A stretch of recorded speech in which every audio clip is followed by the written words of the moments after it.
Welcome all. My name is John Bird, and I am representing the Office of Strategic Engagement here at JSOU. Today we are pleased to present a distinguished speaker including audience Q&A. This session is unclassified and will be recorded and posted to the JSOU network. Please keep in mind that the views and opinions expressed by all participants do not necessarily reflect the views, opinions, or policy of the U.S. government, the Department of Defense, or JSOCOM. If you have any questions after this session, please email thinkjsou@jsou.us as indicated on the slide. Welcome everyone. It's my distinct pleasure to welcome three wonderful panelists to discuss cyber supply chain risk management and the special operations enterprise. We have with us Dr. Philip Craiger from Embry-Riddle University. He is a professor of cybersecurity in the Department of Security Studies and International Affairs. He currently serves as a co-principal investigator of the NSF-funded National Cybersecurity Training and Education Center.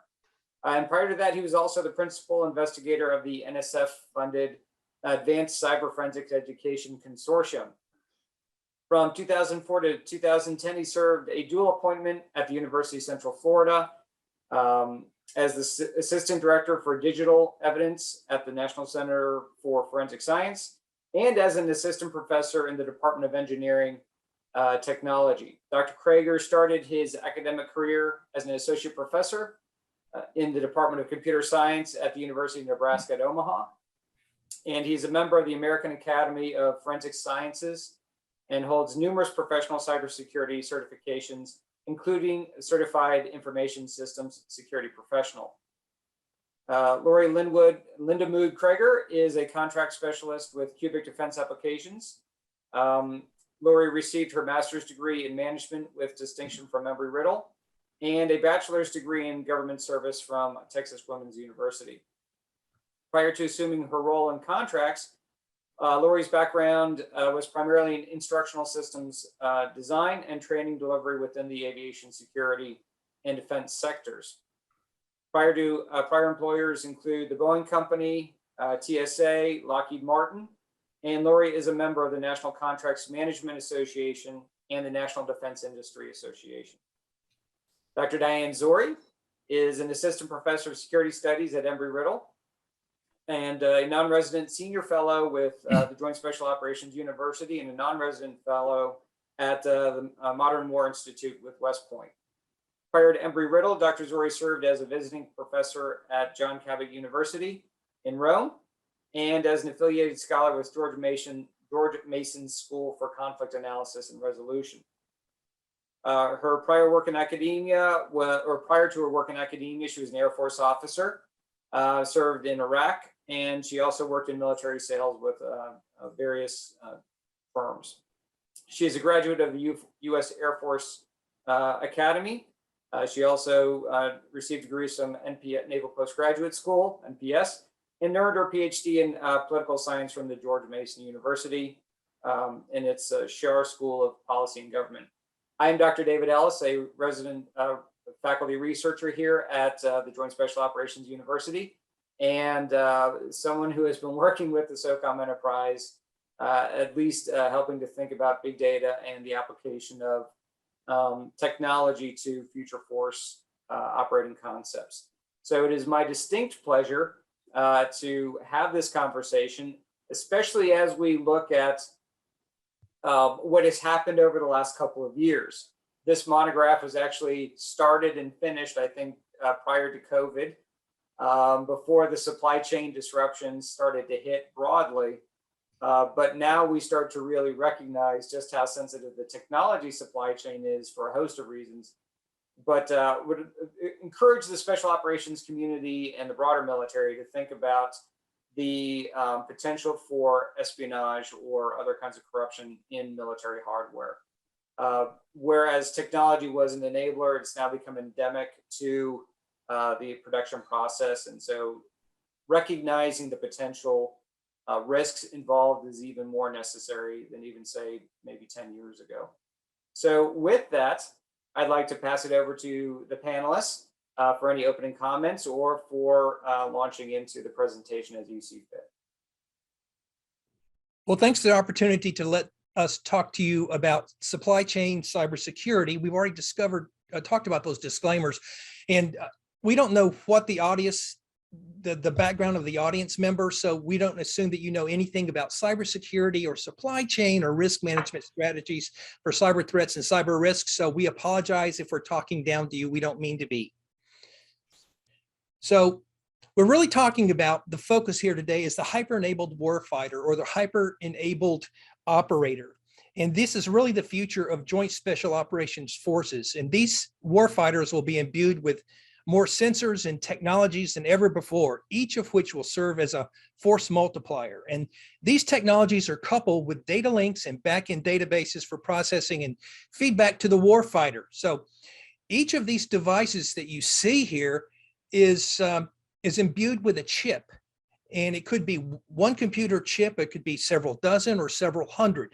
But the issue is where do these components in themselves come from? And even the individual components, for example, where do these components come from? What company? What country? When were they acquired? Are they still available? Have they been tested?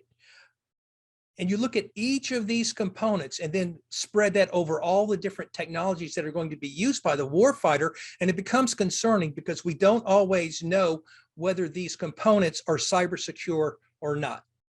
And so that kind of sets the background of what we're going to talk about today. And now I'm going to turn it over to Diane so she can discuss some of the background and how it applies to JSOU. Sure. So thank you for that wonderful introduction, Dave, and thank you for having me here today. I'm going to set the grand strategic level stage, and then we can get back down into the sort of cyber world of this. So just at the grand strategic level, there's a lot going on the international stage that is different than what we have grown up with over the past 20 years. So what we're seeing in terms of how we're looking at the global world order is that there's a shift from sort of the US as a global hegemon or this unipolar world order that we saw after the Cold War to one where there's more competition. And that's been termed great power competition or strategic competition. And with strategic competition, there's a renewed emphasis on great powers in the international system, namely Russia and China, and the things that they're doing to undermine the US's predominant position militarily, economically, and diplomatically. And so with that emergence is also a change in how the United States is posturing itself to deal with these threats. And the threats there's a lot of threats out there. One of the most important threats is actually in the supply chain, but I'll get to that in a moment. So what does this new world order really see? If you break the world into blocks, you see 3 or so major powers that are in contestation with each other for the primacy of their economic ideals, their diplomatic ideals, or their political ideals. And sometimes those interests merge and sometimes they greatly diverge. So one major block is that of the United States and its Western powers or Western allies, and that is mainly NATO. Okay, and so what's the idea behind NATO's hegemony? They really want to maintain stability. They want to maintain stability around the world, open global markets, and they want to do everything to protect the status quo. Russia has been increasingly aggressive as of late in exerting its influence in Eastern Europe and former Soviet states. And we're seeing that play out in a big way right now in Ukraine. Meanwhile, the Chinese economy is continuing to grow and expand, and this is creating a lot of pressure in areas where we rely on parts and components from potential adversaries. Okay, so we all understand that we don't all get along, and maybe it shouldn't matter, but it really does matter when you're looking at the threat of nuclear war, for instance. So the United States has kind of reoriented itself towards how are we going to posture ourselves in this new era of great power competition or strategic competition. And one of the key items is that with these revolutionary shifts in technology and governance and globalization, we've come to realize that okay, well, globalization was a great thing. It's made everything very efficient. There are component parts to very important high-tech items, military items. There are component parts in all across our supply chain that are very vulnerable because they're only being procured from one place or an entity that has nefarious intent towards us. So as we get into this discussion, this is the big grand strategic view. As we get into this discussion, we'll get into the more nuanced look at how this is playing out day to day, in reality, in the component parts that you deal with on a day-to-day basis. Next slide. So another point here.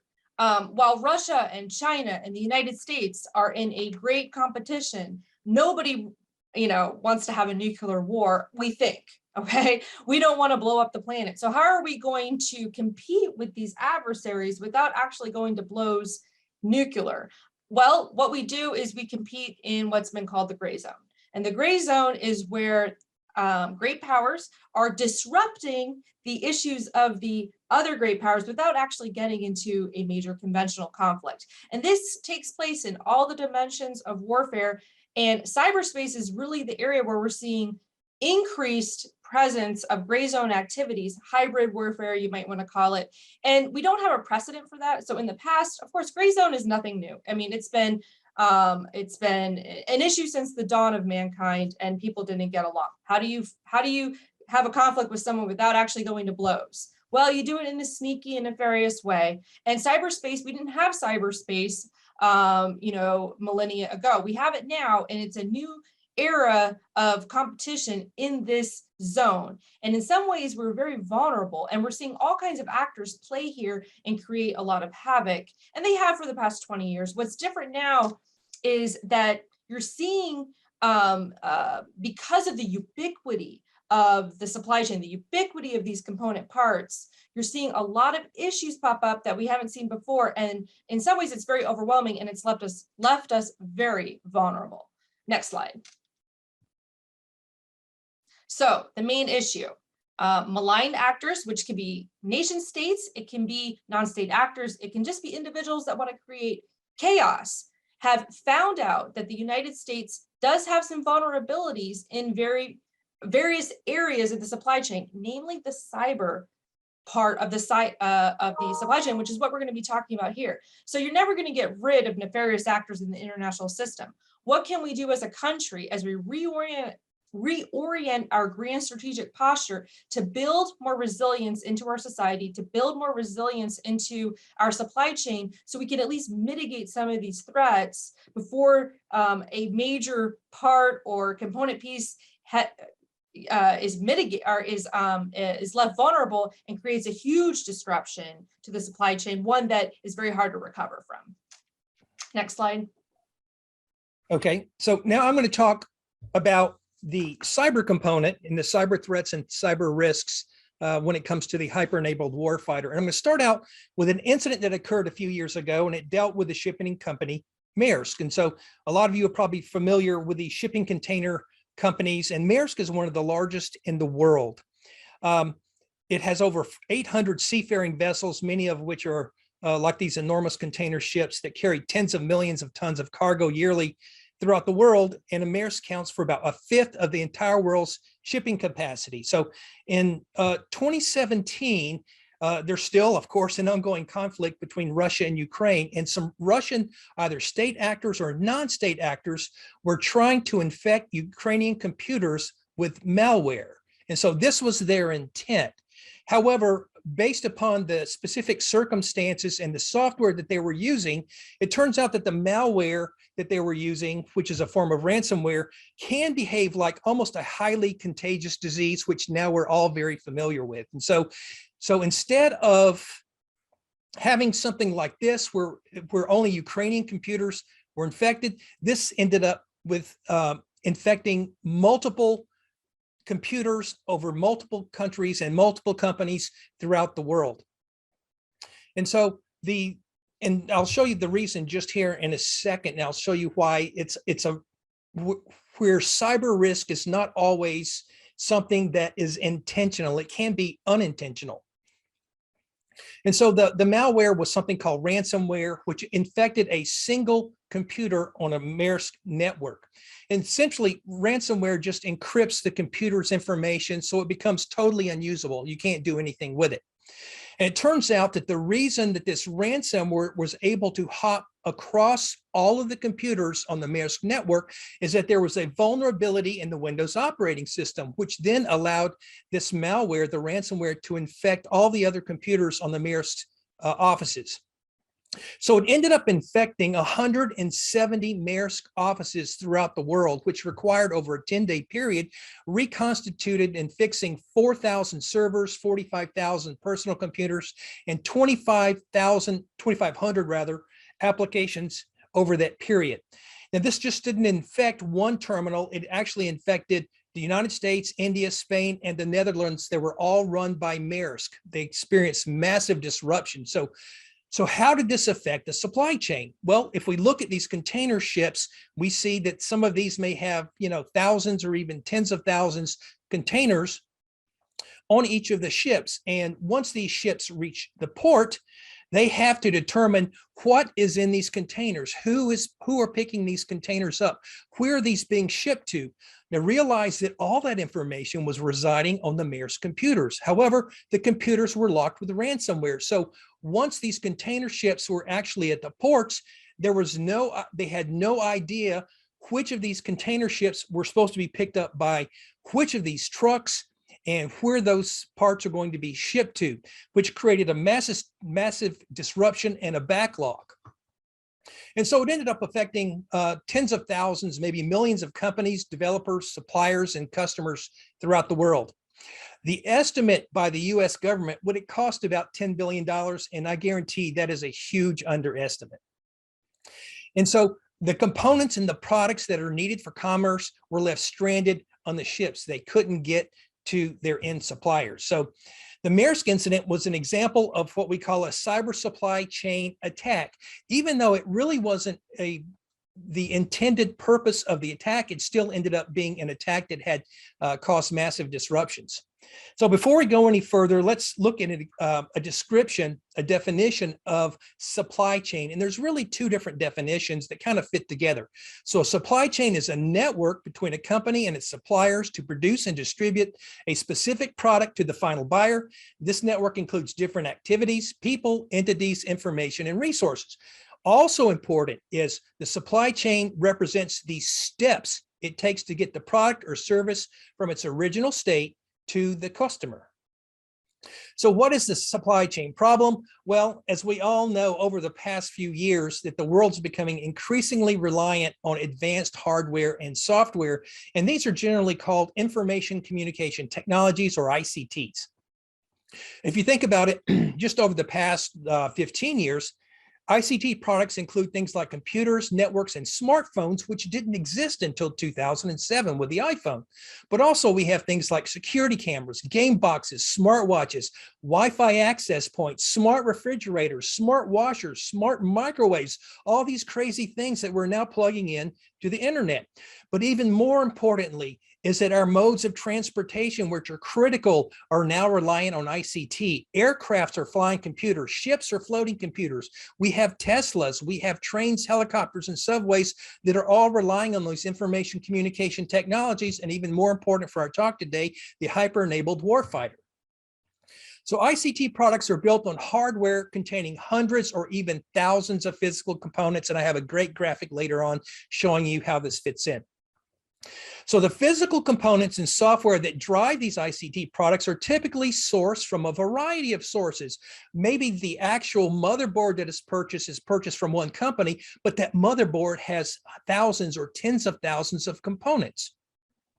So it's this globalization of the marketplace where we're buying from all over, from all different foreign countries, and changes in suppliers. This means that those components and software can be sourced from dozens or hundreds of companies throughout the world. And so if you look at this, this is a motherboard. It's a single product, but this has 10,000 components. Where did those components come from? You have to further ask yourself, are the physical components and the software, are they cyber secure? Additionally, have the products been designed and tested to ensure confidentiality, integrity, and availability, which are three important concepts when it comes to protecting information. So finally, if ICT products contain components and software that is sourced from multiple and diverse suppliers, how can we be sure that they are secure? And this is just an example showing the program office would be, let's say, somebody in the DoD. We have a prime contractor, which could be Cubic or Lockheed or Boeing, and they want to build a product A. So they could acquire that product, they could buy commercial off the shelf, or they could develop something in-house, or they could outsource it to another company. And when it comes to commercial off the shelf, they could acquire that, or they could develop it in-house, or they could outsource that, or they could reuse a component that they've sold to somebody else.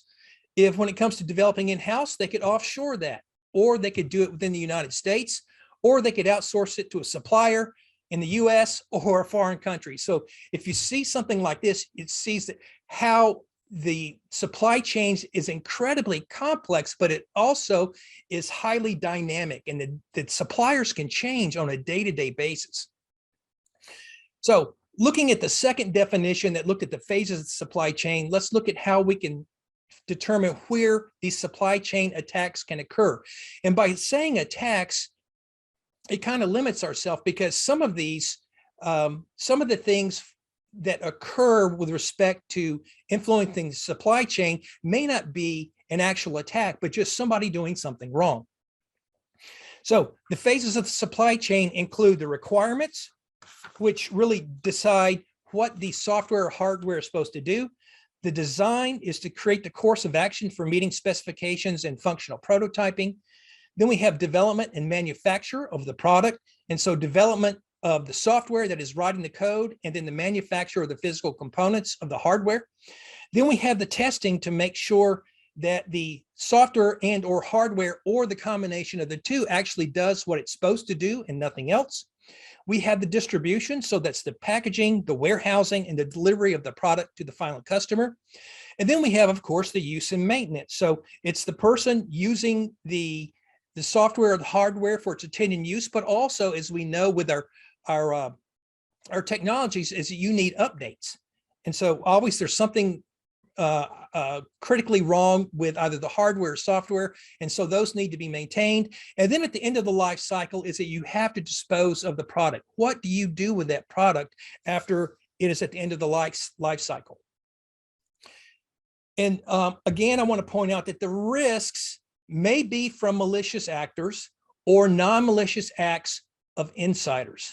That is just mistakes. And if you recall what I talked about with respect to the ransomware and the Maersk incident, is that Windows had a vulnerability in its operating system, which then allowed the ransomware to spread across the Maersk network. So cyber supply chain attacks can occur in any phase.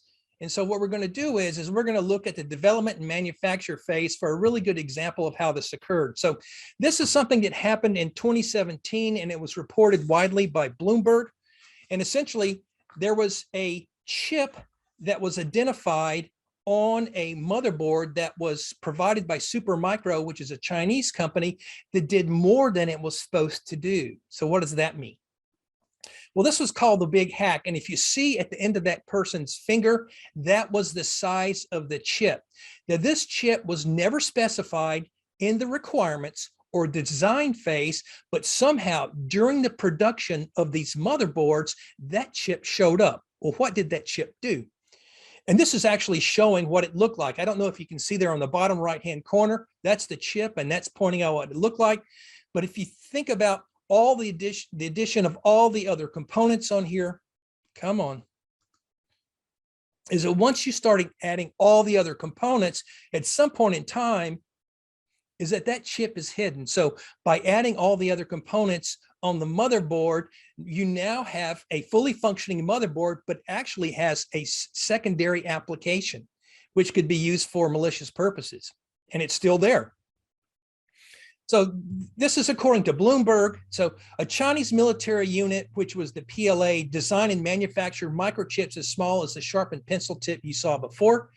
And some of these chips were built to look like signal conditioning couplers, and they incorporated memory, networking capability, and sufficient processing power for an attack, which essentially means that little thing that you saw that was so small at the end of that guy's finger was a fully functioning computer that had networking capabilities.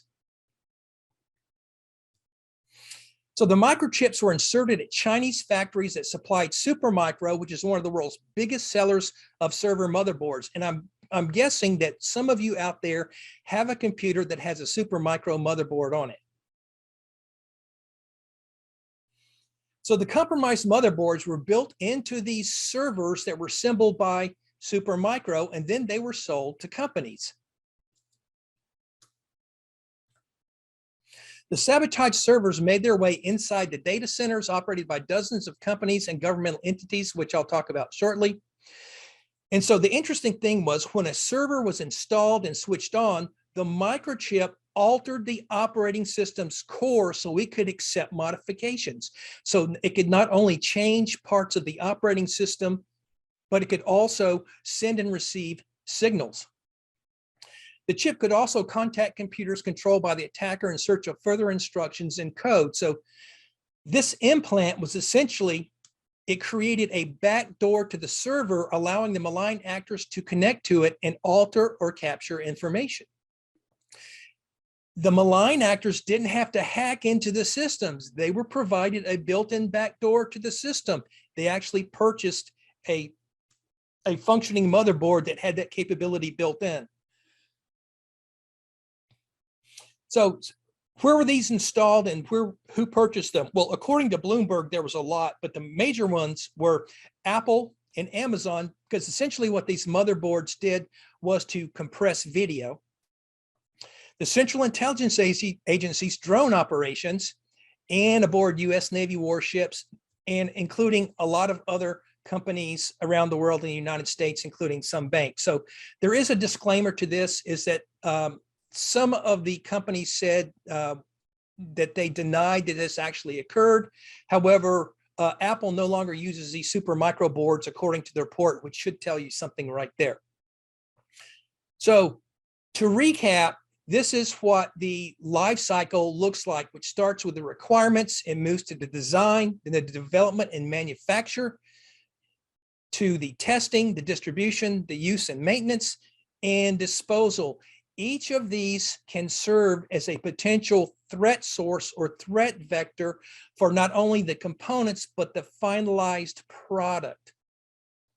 And I'm going to look at a couple of these right here in particular, because we treat software and hardware differently. They're susceptible at different points of the life cycle. So let's take a look at, this is the result of a study that was done by Sandia Labs, where they did a sort of a meta-analysis study looking at across the life cycle from requirements to disposal, where would the most risk be for hardware and software separately. And you see on here that for manufacturing and development, hardware is most likely to be at risk at that manufacturing and development phase, whereas software is in the distribution phase, which is kind of interesting. I don't have time enough to talk about it right now, but if you know anything about solar winds, that occurred last summer, and that was a software supply chain update attack that occurred, and it affected a lot of governmental organizations, but that occurred with software at the distribution phase. And so to kind of recap, the future warfighter will use the latest technologies as force multipliers. The components may be sourced from multiple sources, some possibly foreign, and due to circumstances, alternate suppliers may become involved. The questions are, have the suppliers of all the components been vetted? Have all the components undergone rigorous testing, both hardware and software? Has each phase of the product lifecycle incorporated cybersecurity to ensure product security? So each of those phases is a potential threat vector for any of the components used by the hyper-enabled warfighter. So, and this actually goes back to the start of the internet. When back in 1969, with the start of the internet, there were 4 nodes on the internet. They were all universities, and cybersecurity for the internet is an add-on. It came much later. In fact, the first 4 nodes on the internet, there was no authenticating between the computers on the internet. It was basically, if you knew the telephone number, you could log in. There was no username and passwords. So supply chains existed long before cyber ever existed. And as such, cybersecurity with the supply chain has been what we call an add-on. So the question is, before I go to Laurie, is how can we mitigate the potential cyber threats to the supply chain and make cybersecurity not an add-on, but a foundational process, not an afterthought? And now I'm going to turn this over to Laurie.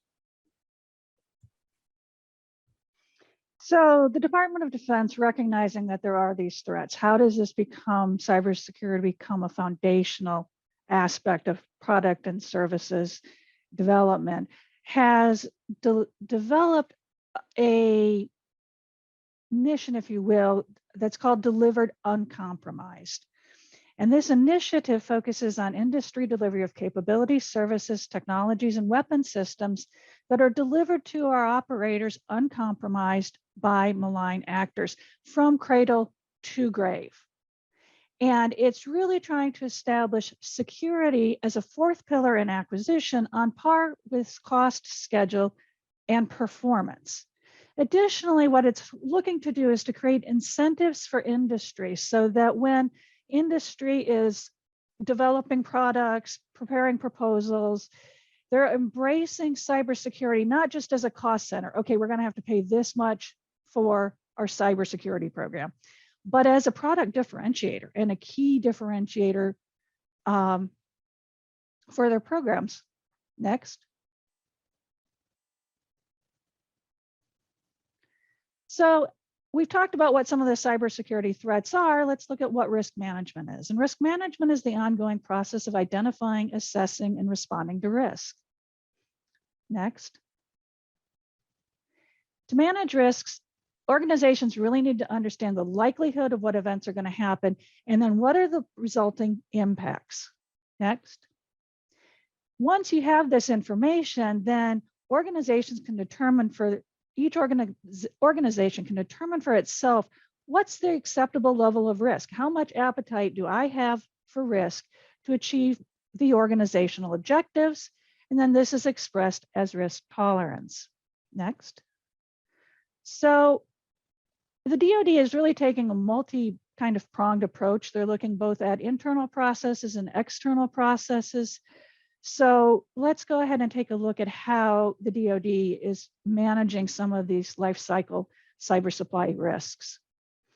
So they introduced instruction 5000.02, which is the operation of the adaptive acquisition framework.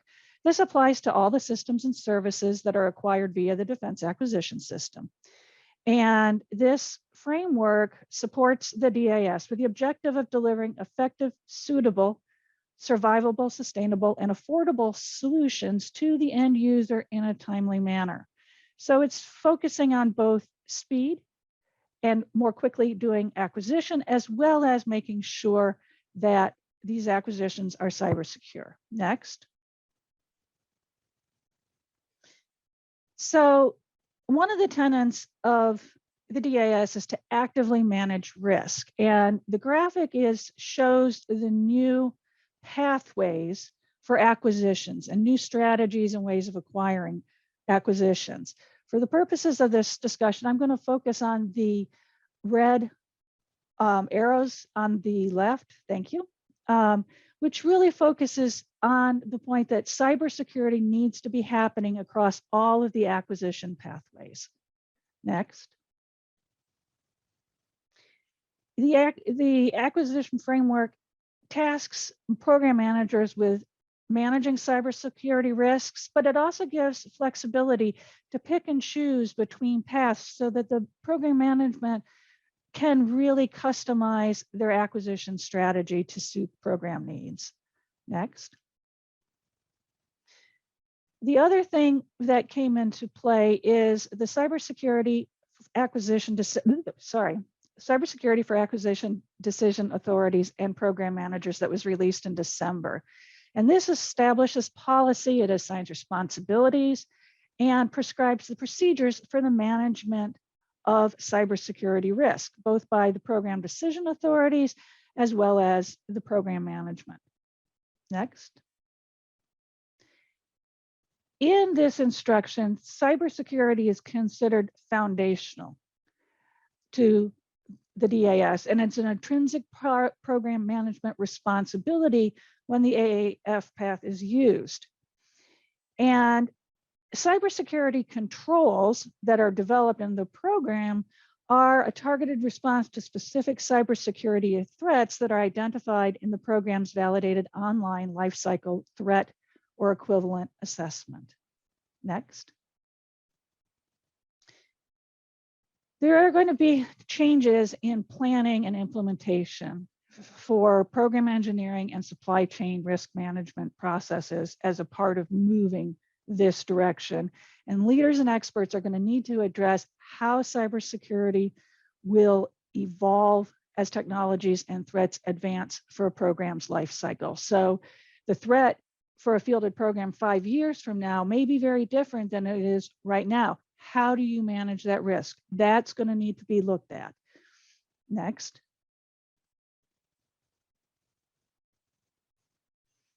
Another aspect, another aspect of the changes that are occurring is that the Department of Defense is really looking at how software is developed, because there's a recognition that legacy software acquisition and development is not necessarily speedy or easily deployable at the speed of operations.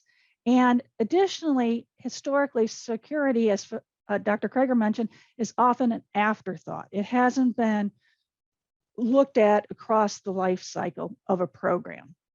Next. So DevSecOps is an organizational software engineering culture and practice. It really looks at taking the development function, the security function, and the operations function of software development and combining them into a cohesive whole, as opposed to being linear or siloed processes. It's now an integrated process with the goal of automating, monitoring, and applying security at all stages of the software lifecycle. What it's doing is leveraging a lot of agile software principles. Agile is really an industry best practice for software development, and it really focuses on getting small, incremental, and frequent updates out and releases out over larger, rather than the larger and more sporadic releases that you see in legacy software development. Next. So in addition to the changes that are happening within the DoD, there also is a real recognition of the security risks that are posed in the supply chain and by suppliers. Next. So one of the largest contributors to standards and practices has been the National Institute for Standards and Technology.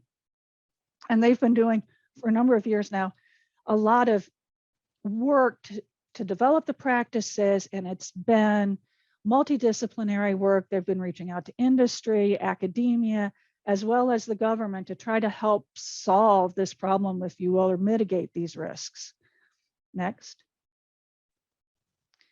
So NIST 800-171 is regarding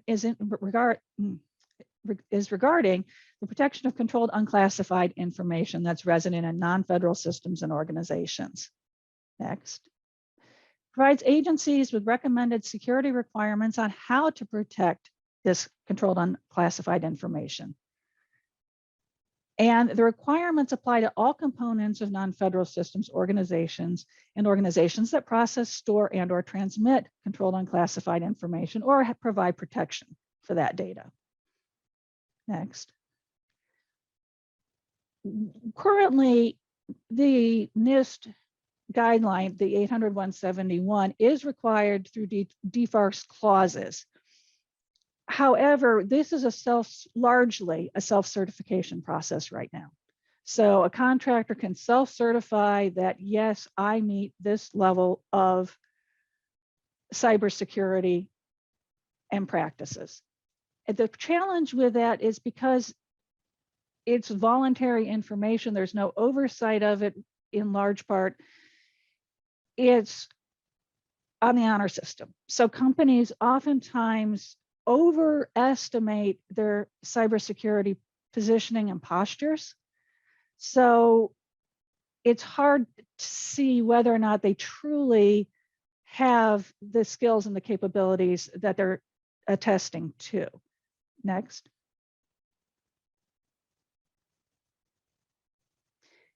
So recognizing that, what is happening is the Department of Defense introduced in 2020 the certification maturity model, or the cybersecurity maturity model certification.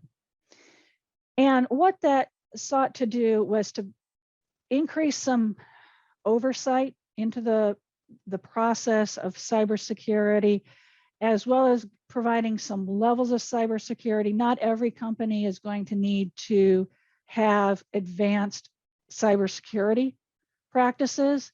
In fact, when it originally came out, they were estimating that the majority of the government contracts in the DoD would probably be at a level 3, actually. So what it does, the model provides different practices. The original model, at the advanced level, there are 171 practices. And they required third-party assessments at level 1, level 3, and level 5. 2 and 4 were considered transitional levels. So based on feedback from industry, government, and recognizing that there's evolving threats, the model has been revised, and it is created 3 levels. It's simplified the leveling structure. It has made it, one of the concerns that came up with the 1.0 model is that it was going to be difficult for small businesses, especially, to certify, and there was some concern that we would lose potential small business firms in the supply chain because of the cost of the certification process itself, and or because the practices were going to require outlays and expenditures to do so. So with the revised model, they're recognizing that not all controlled unclassified information is the same. There's different levels that need protection. So at level 1, there's 17 practices. This is going to allow for an annual self-assessment. Thereby, that annual self-assessment is going to reduce some costs for small, particularly for small business. But level 2, the advanced process, aligns with the NIST 800-171. It has 110 practices. This, if for select programs, it does permit annual self-assessments, but for large part, they're going to be triennial third-party assessments from an outside certifying agency. The advantage of having these outside certifying agencies is it provides some public trust for the process. Level 5 is expert security, and there's 110 practices that are done at this level. These are done by triennial government-led assessments, and this is for your critical programs, your high-value assets. For example, Dr. Craiger mentioned the SolarWinds hack. This would be the level if you were a company, for instance, would be able to resist those persistent threats. So really, the goal here is to safeguard the sensitive information, help the defense industrial base dynamically enhance their cybersecurity to meet the evolving threats, and ensure accountability. The assessments will ensure the accountability that's needed, and it's going to continue to contribute to the collaborative culture of cybersecurity and cyber resilience. There are going to be some cases where you may be able, a company may be able to have a POAM, a plan of action and milestones to achieve certification. There may be some waivers in certain circumstances that the CMMC requirement would be waived, but largely the plan with this moving forward is that when an RFP comes out or a RFI even comes out, that the level that is going to be required on the program will be made publicly available. Next. So one of the challenges with this, yes, the ship, if you will, is turning. The department and industry is moving towards this new model where cybersecurity is built in from the earliest exploratory phases through disposal. There's still challenges for the department and for getting uncompromised solutions to the warfighters. Largely, we still have legacy programs. There's legacy programs that are fielded, and those may very well not have had the cybersecurity baked in the beginning. The other thing is, due to the amount of time that it takes getting something from the exploratory phases in the very initial stages of development to contract award can take sometimes a couple of years. And so even if I had a contract that was issued tomorrow, what would happen is potentially that very early stage, the exploratory, the requirements development stage may not have gone through this end-to-end cyber requirement that the AAF, the framework requires, just simply by timing. The other thing that can happen too is that, the longer it takes to get the adaptive acquisition framework implemented, it's just going to delay or push out that cyber risk. And you're looking potentially on a program 5-ish years for that risk to be present. Also, delays in the CMMC are going to leave some gaps with coverage, cybersecurity, resilience within the supply chain. So it'll be critical to get that rolled out, I think, as soon as possible to manage those supply chain risks and to make sure that the suppliers are actually as cyber secure as they think they are. Next. So in the conclusion, the government in the last couple of decades has really attempted to strengthen the supply chain through government regulations and guidelines. However, as we've discussed, some of these initial efforts have been less than perfect. And there's been this growing realization that cybersecurity needs to be from the ground up in terms of the supply chain. It really cannot be an afterthought, and it requires looking across a program's life cycle. And these initiatives, like the Agile Acquisition Framework, DevSecOps, the CMMC, will help address these legacy limitations on the cybersecurity and speed of getting products and services to the warfighter. It's going to be training and education is going to be critical, especially with the program teams as well as acquisitions on using this adaptive framework. Many of the policies and procedures, the CMMC went through public comment, there was input there as well as the NIST documents, is multidisciplinary, and each government, industry, and academia all bring a different perspective to help grapple with this ongoing and emerging problem and these threats. And really with the CMMC, the third-party assessments, the government assessments are going to help really standardize efforts to manage the cybersecurity threats within the supply chain moving forward and helping to close some of those gaps that Dr. Craiger was describing.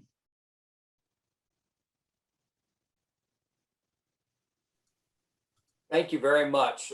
We've had some questions throughout the presentation, and I'll try to go back and field some of these, and then we'll move on to some others that I had prepared as well.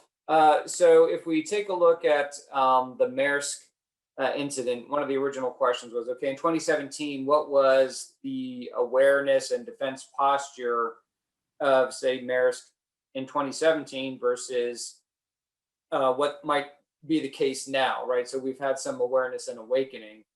So number one, have you seen any changes based on where they were in 2017?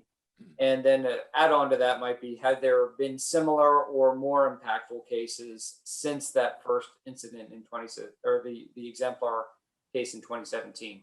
Yeah, I'll handle that. I guarantee one thing that they learned, or that a lot of companies learn from this, is to update your software, because essentially the Windows vulnerability that existed that allowed everything to kind of blow up was a very old vulnerability. And the issue is with a lot of, let's say, critical infrastructure, is that the critical infrastructure has been around forever, and it's not something you can turn off. You can't turn off power. You can't turn off the nuclear facilities.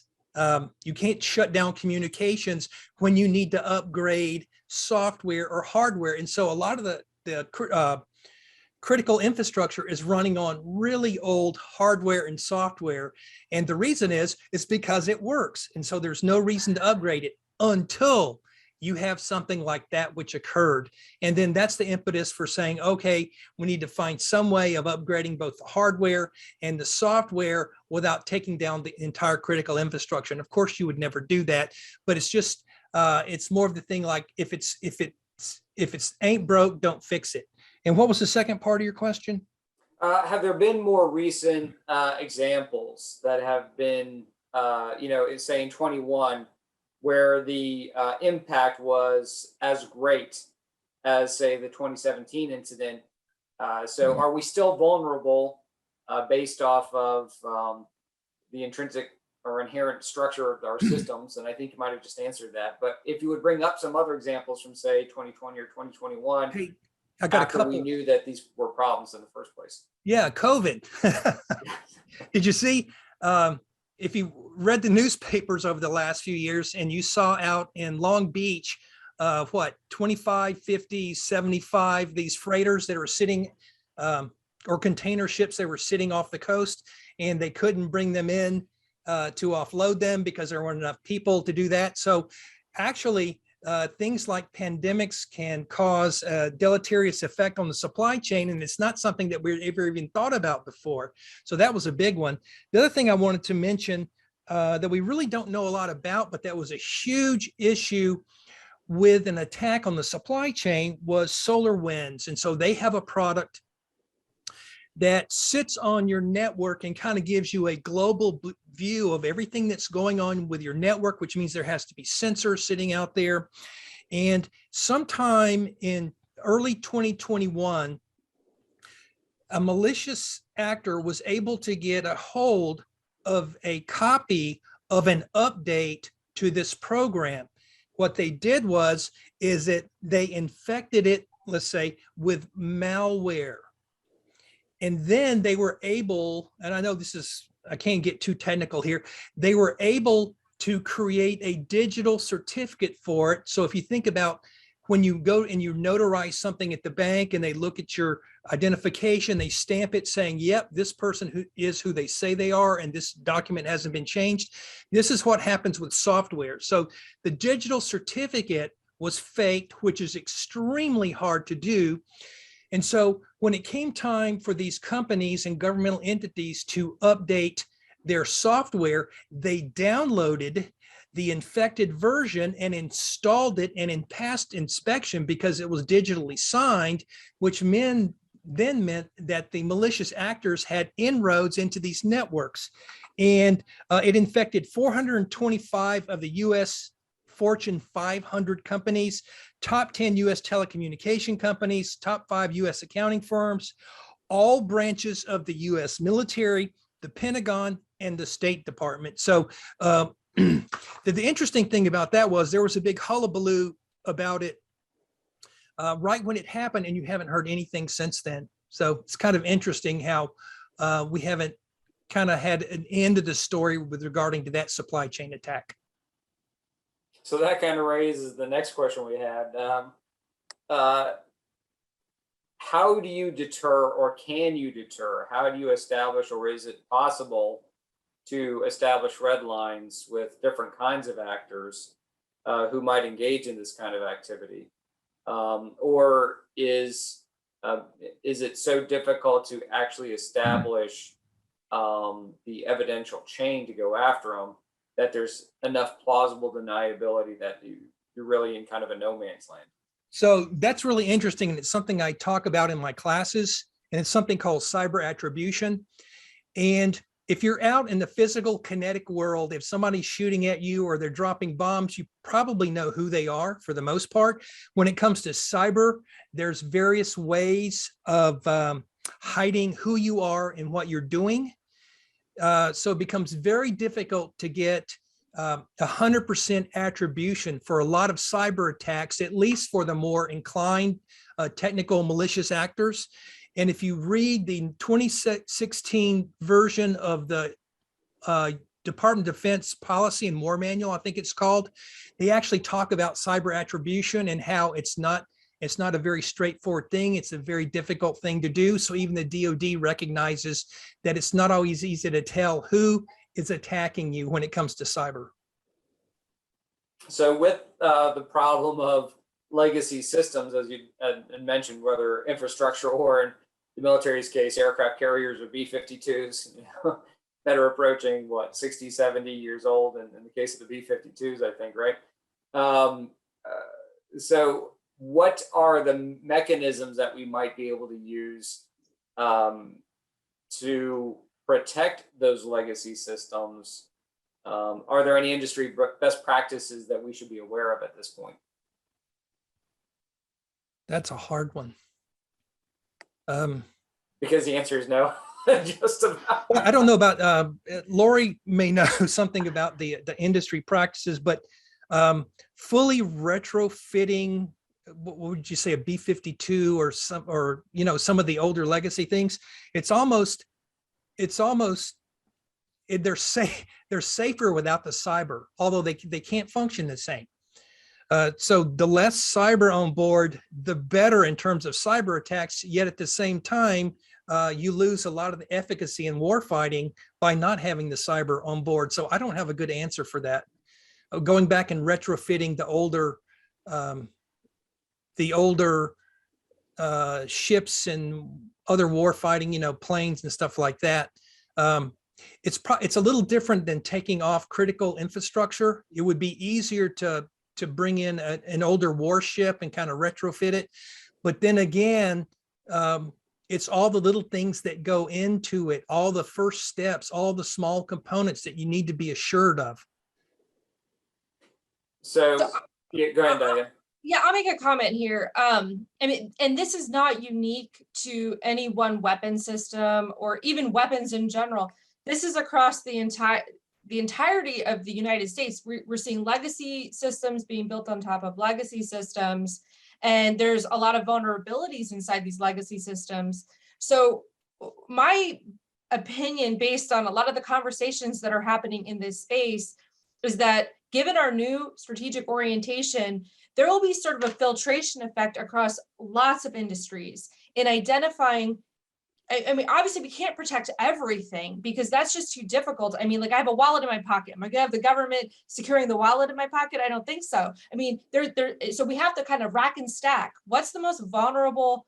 What component part can make the most problems for us if it was to be compromised? Which entities, like a B-52, this is a strategic nuclear weapon. We need to probably secure this more than the wallet in Diane Zorri's pocket. So there's going to be a rack and stacking, I think, across the entirety of the United States, looking at legacy systems, looking at points of vulnerability in a new way with this lens. and then putting our money in the best spaces possible and saying, hey, look, if we're overly reliant on a certain entity that for a component part, and now they're a nefarious entity, we need to relook at that. And that's part of that strategic decoupling that is probably going to start happening as these adversaries grow more and more aggressive.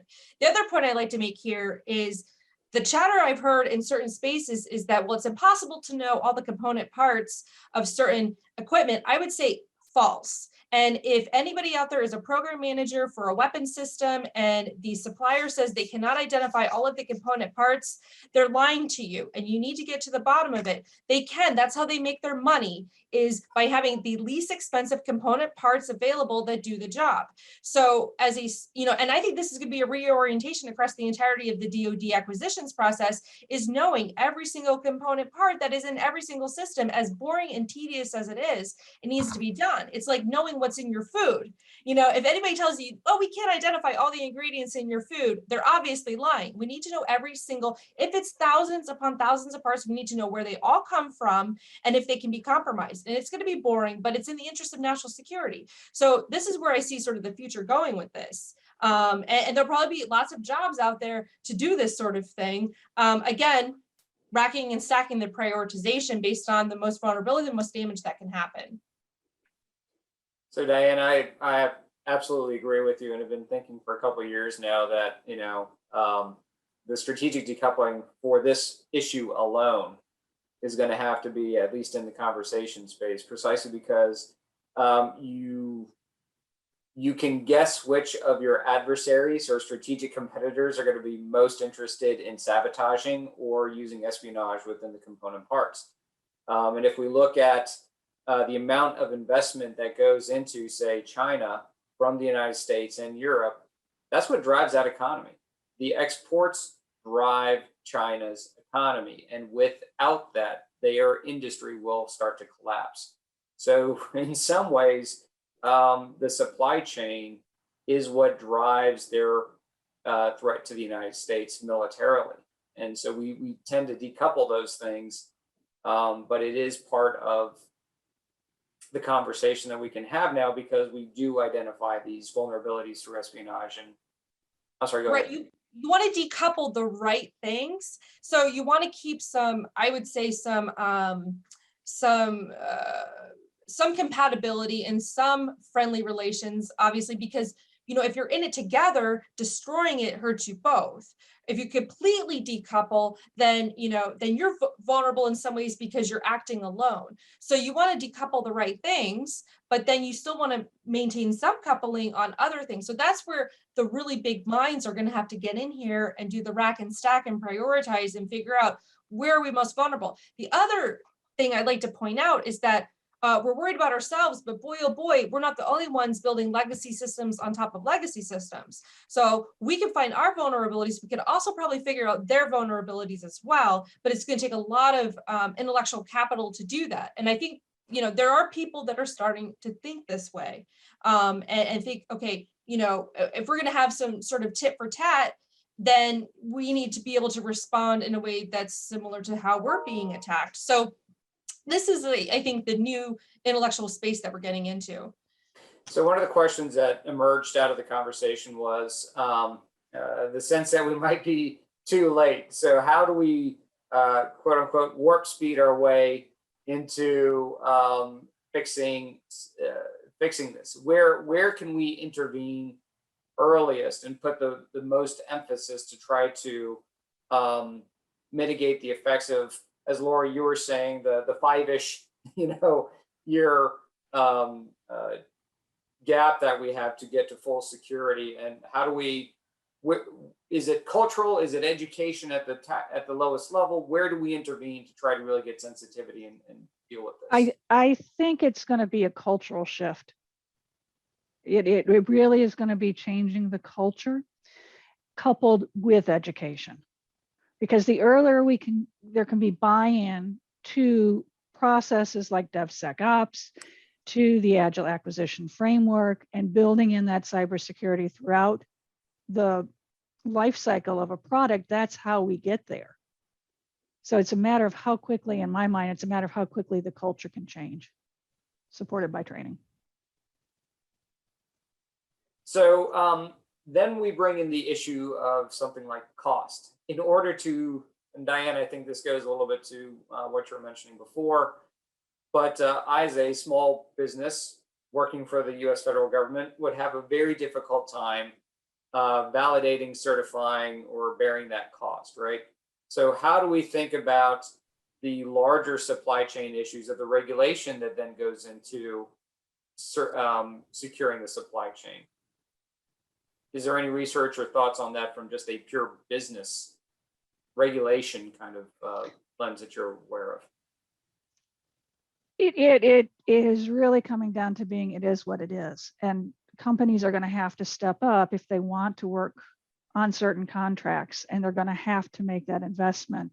They did with the CMMC model 2.0, they are trying to make some accommodation for it, but it's not, you know, if you want to work on a tier 2, a level 2 program, you're going to need to be at level 2. Now, there are some exceptions to that.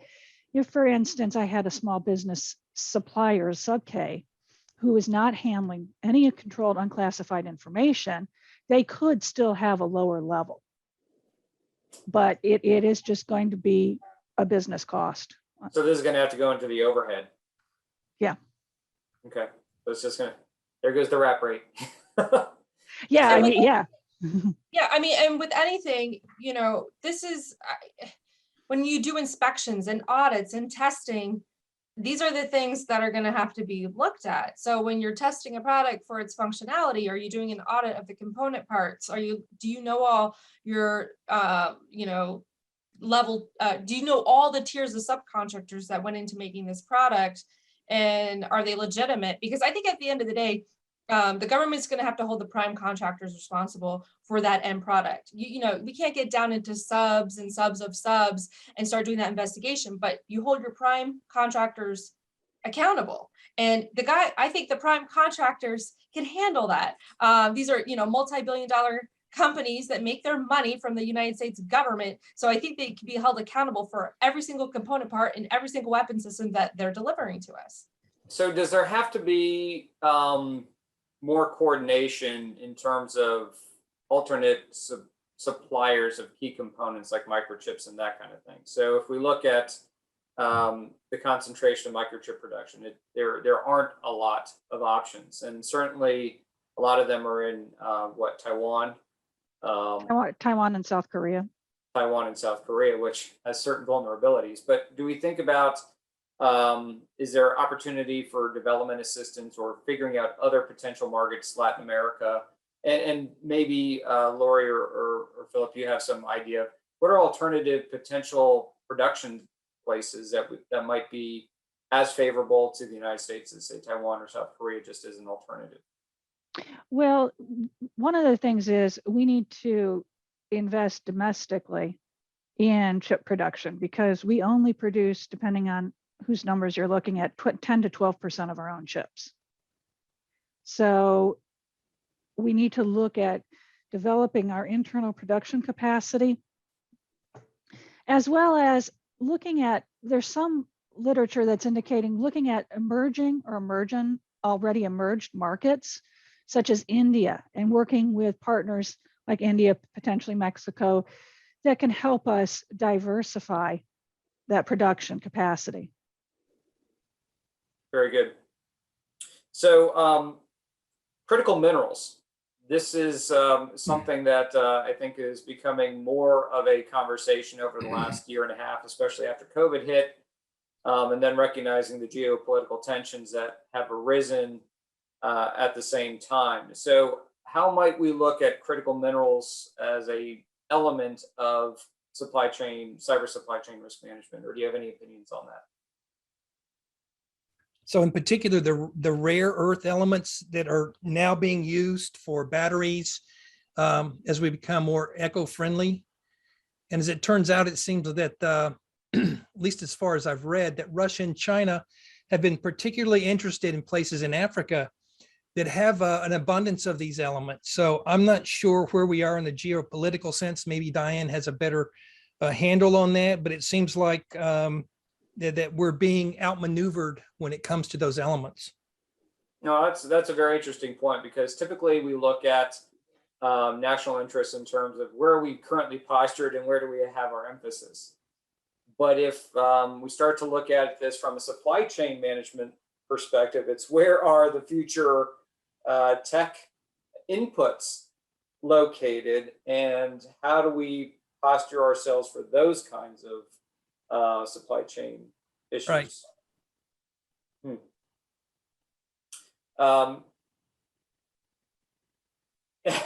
So one of the comments was, I wish my high school daughter would start engaging on these kinds of questions. If you want a culture shift, that's where we're going to have to start, right?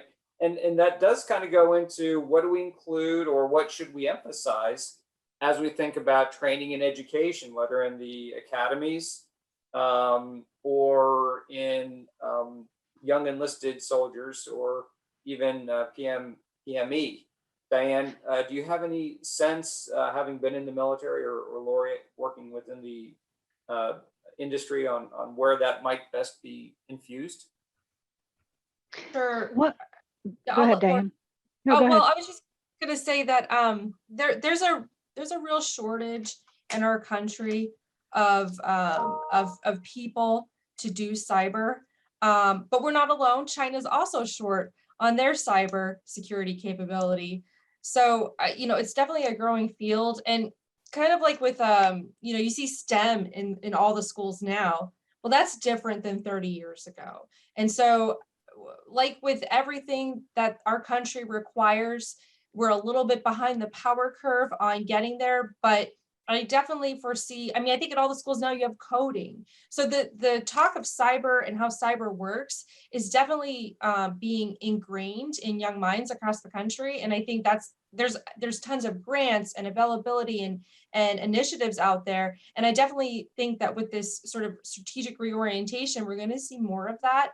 That job field is calling for people. There's definitely a shortage. In terms of, I forgot the second part of that question, but maybe Laurie, you remembered. Well, what I was going to add to that is there's actually an article, a report that was put out by the Defense Innovation Board that was touching on some of these issues regarding talent and acquiring talent. It used to be, they made the point in the article, it used to be that you went to work for the government to work on the cool stuff. Now you go to industry to work on the cool stuff, not even necessarily defense contractors. So there's been a shift there. One of their recommendations was, and they noted that the IT track within the government in terms of career tracking has kind of been overlooked, and that really there needs to be kind of a reassessment, and maybe looking at developing a digital track to starting bringing talent in that has the skill set and that they want to come work for the government and, to another extent, contractors. Yeah. So, Diane, I think the second part was, is there a PME component, one or two that you might recommend? Because different stage of career and what questions you should be asking. I'll just throw that out there to see if you have any opinions. Sure. This is a little bit tangential, but when you talk about legacy systems upon legacy systems, I think what happens is sometimes we take for granted the initial technology that went into the initial system.